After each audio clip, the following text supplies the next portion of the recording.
नमस्कार दोस्तों, आपका स्वागत है चमत्कारी टोटके में।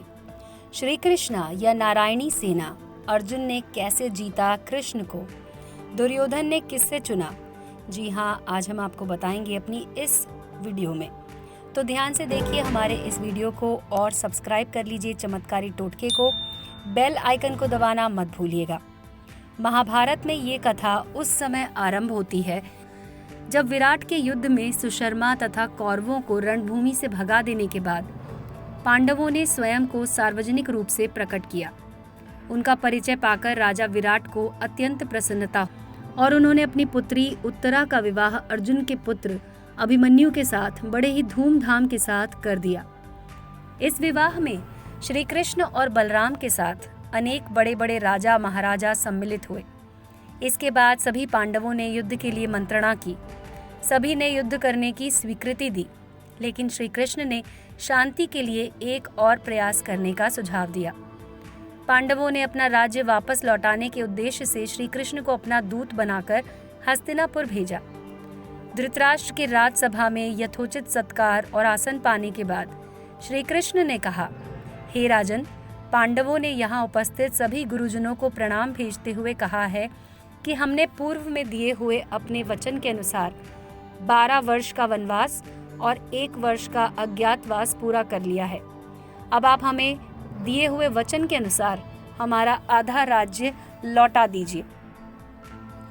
श्री कृष्ण के वचनों को सुनकर वहां उपस्थित भीष्म, विदुर, द्रोण, गुरुजनों ने तथा परशुराम आदि महर्षिगणों ने धृतराष्ट्र को समझाया कि वो धर्म और न्याय के मार्ग पर चलते हुए पांडवों को उनका राज्य लौटा दें। किंतु उनके सुझाव को सुनकर दुर्योधन ने क्रोधित होकर कहा कि ज्येष्ठ पुत्र होने के नाते इस राज्य पर मेरे पिता धृतराष्ट्र का अधिकार था, किंतु उनके अंधत्व का लाभ उठाकर पांडु ने राज सिंहासन पर अधिकार कर लिया। मैं धृतराष्ट्र का ज्येष्ठ पुत्र हूँ, इसीलिए इस राज्य पर मेरा और केवल मेरा अधिकार है। मैं पांडवों को राज्य तो क्या, सुई की नोक के बराबर भूमि देने के लिए भी तैयार नहीं हूँ। यदि उन्हें अपना राज्य वापस चाहिए तो हमसे युद्ध करके उसे प्राप्त कर लें। समस्त जनों के बार बार समझाने के बाद भी दुर्योधन अपनी बात पर अडिग रहा और श्री कृष्ण वापस पांडवों के पास चले गए। दोनों पक्षों में युद्ध की तैयारी शुरू होने लगी। पांडवों को राज्य न देने के अपने निश्चय पर दुर्योधन के अड़ जाने के कारण दोनों पक्ष में मध्य युद्ध निश्चित हो गया। दोनों ही पक्ष अपने लिए सहायता जुटाने लगे।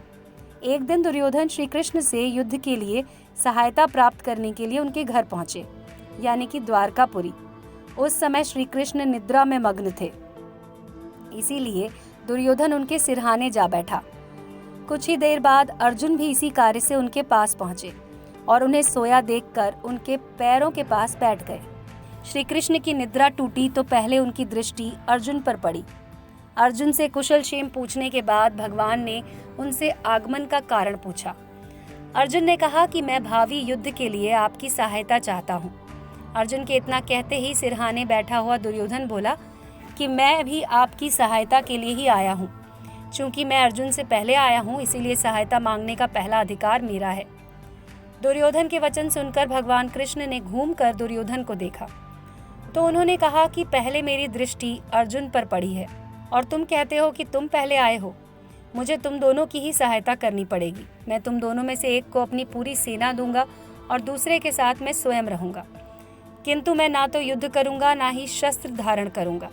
अब तुम लोग निश्चय कर लो कि किसे क्या चाहिए। अर्जुन ने श्री कृष्ण को अपने साथ रखने की इच्छा प्रकट की, जिससे दुर्योधन प्रसन्न हो गया, क्योंकि वो तो श्री कृष्ण की सेना लेने के लिए ही आया था।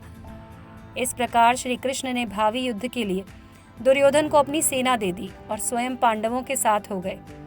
दुर्योधन के जाने के बाद श्री कृष्ण ने अर्जुन से पूछा, हे पार्थ, मेरे युद्ध नहीं करने के निश्चय के बाद भी तुमने क्या सोचकर मुझे मांगा।